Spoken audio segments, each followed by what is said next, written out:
Home, evidentment hagués preferit una pregunta més directa, com moltíssima gent, però vaja, si hem de fer-ho d'aquesta manera perquè sigui més inclusiu, doncs endavant. Em sembla que reflecteix perfectament el que vol una majoria de la societat. Vol vostè que Catalunya sigui, en el cas que digui que sí, que vol que sigui un estat, vol que aquest estat sigui independent? Bé, doncs sí, sí i sí. 3 vegades, si vol, ho posem 4 vegades més, també.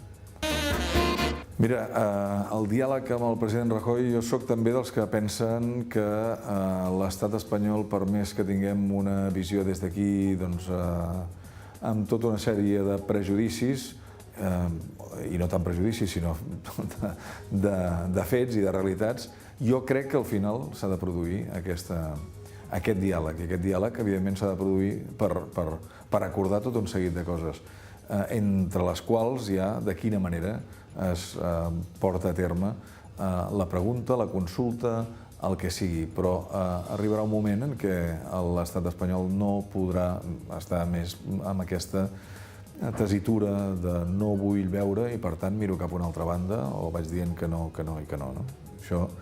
Això s'acabarà possiblement gairebé quan estiguem arribant al final.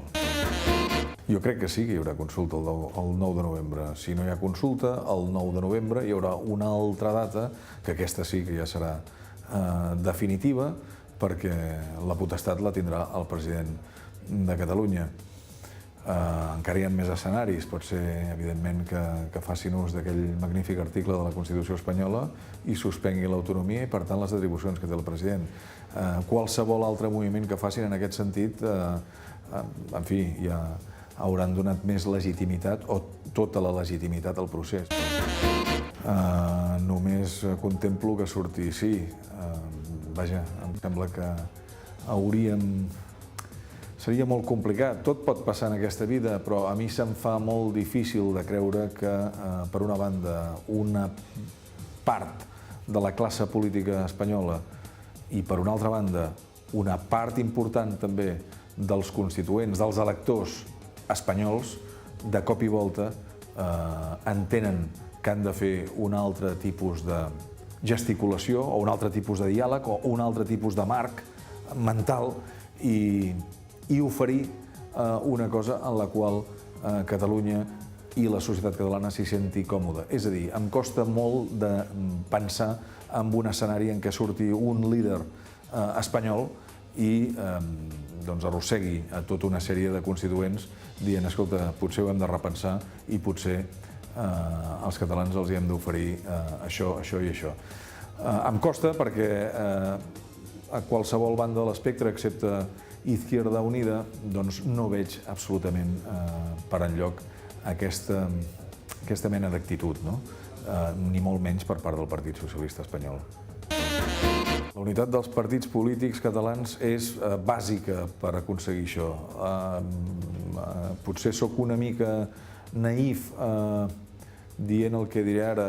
És possible que anéssim a unes eleccions que s'anomenen o que les coneixem com plebiscitàries, potser amb un mateix paràgraf a cada un dels programes polítics. Jo crec que si es planteja aquest escenari, els dos grans partits que en aquests moments ocupen la centralitat política, que són Convergència i Unió i Esquerra Republicana de Catalunya, hauran d'anar forçosament de la mà, i esperem que s'hi afegeixin tots els altres que d'alguna manera també han pactat aquest primer o aquest enèsim pas, que és el d'anar a portar-ho al Congrés de Diputats espanyols. Bé, jo amb això podria dir que no he llegit molt sobre aquest tema, no n'he llegit tant com m'agradaria. Francament, no tinc una opinió ben formada amb aquesta qüestió. Per una banda, home, sempre és bo i com més units anem en aquests moments, doncs molt millor. Però per altra banda, tots aquests arguments de que és bo que Europa ens vegi units i tot plegat també és molt bo, però no sé fins a quin punt és bàsic. El que sí que em sembla, i tampoc sé fins a quin punt en aquest moment en què la distribució d'escons al Parlament Europeu es basa en circumscripcions úniques i per tant doncs, en fi, no oblidem que el senyor, doncs, no sé qui es presenti per Unió Democràtica o per Esquerra Republicana o qui sigui per Convergència Democràtica o per Iniciativa, qui es presenti està competint no només en l'espai administrativament que anomenem Catalunya, o que dintre l'estat espanyol s'anomena Catalunya, sinó dins de tot l'estat espanyol, no? I per tant això afebleix les possibilitats. Si fóssim realment Catalunya, si fos una circumscripció única o si fos un país independent, ara no recordo, però em sembla que doblaria perfectament la representació que tenim ara. Per tant, no sé tampoc fins a quin punt, en termes d'eficiència de resultats electorals, això és així. No sé si es posen d'acord dos partits, si aconseguirien realment tenir més escons que anant per separat.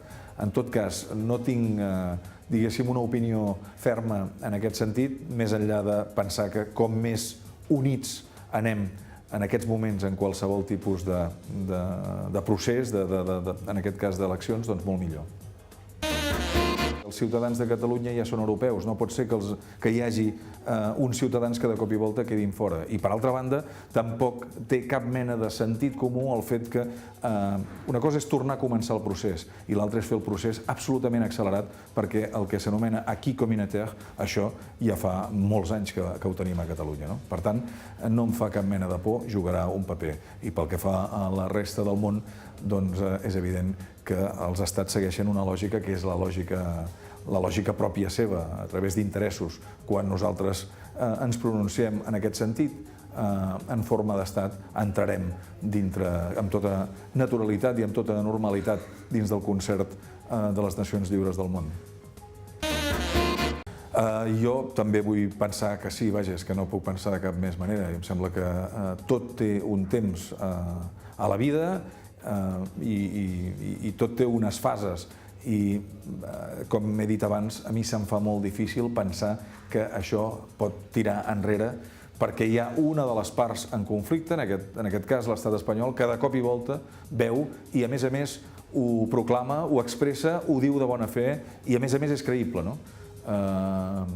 Per posar un exemple, se'm faria molt difícil que 4 dies abans del referèndum o de la consulta o de les eleccions que sigui, la capital de Catalunya o qualsevol altra ciutat important del nostre país veiés l'arribada de gent de l'estat espanyol en massa,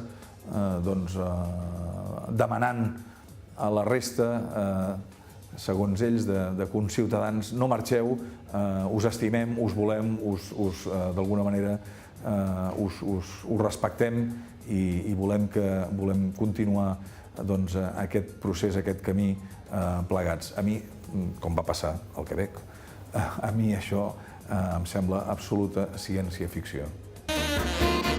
Jo crec que és un argument clarament a favor, no en tinc cap més dubte, cap dubte, per més que hi hagin aquest tipus d'articles que per algú poden semblar ben intencionats, no ho nego, i que per primera vegada planteixen les qüestions des d'un punt de vista de diàleg i amb ganes d'argumentar. D'alguna manera podríem dir que a partir del 1714 el nostre país entra en una cruïlla i, evidentment, per força i obligat, pren una direcció en lloc de prendre la direcció d'on venia. I quina és aquesta direcció d'on venia? Home, venia d'una direcció molt diferent, en la qual els monarques no tenien el poder absolut.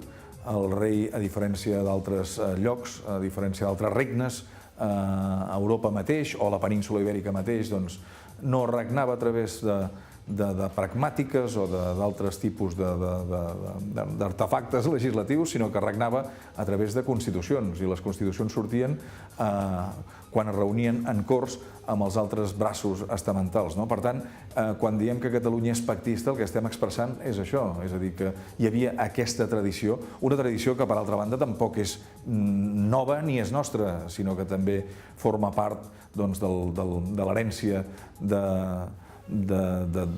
d'altres regions d'Europa, els Països Baixos, la Gran Bretanya, etc.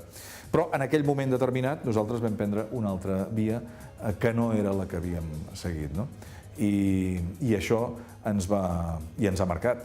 I no només això, és a dir, si en aquests moments ens trobem en aquesta situació, és a dir, no és gratuït, no és una casualitat que 300 anys després el procés a Catalunya estigui en aquesta fase diguéssim, de màxima ebullició. Mira, amb això de l'estelada passa una cosa molt curiosa. Jo des de, en fi, fa 20 o 25 anys portava una estelada que em fabricava artesanalment amb iron fix, penjada al cotxe, no? Després et vas fent gran i vas dient, escolta, la nostra bandera, evidentment, són les 4 barres, i aquesta, doncs sí, la va fer el senyor Ballester, tot el tema de Cuba, la Constitució que van fer els catalans allà, el president Macià, etc., que també el tinc al despatx, etc. Però arriba un moment que dius, escolta, potser d'allò, no? Bé, la bandera és la catalana i això és el que haig de penjar. El que passa que arriba un dia que en fi, que t'arriben notícies que hi ha gent que l'estan, d'alguna manera, que l'han detingut per portar l'estelada, perquè,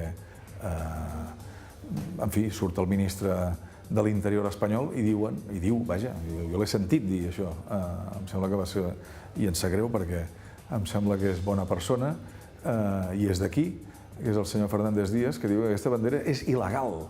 I clar, aquí sí que, en fi, em va obligar una altra vegada a tornar a agafar pins i banderes i posar-les. I efectivament la tinc penjada a la finestra de casa i espero treure-la el dia que haguem arribat a la independència.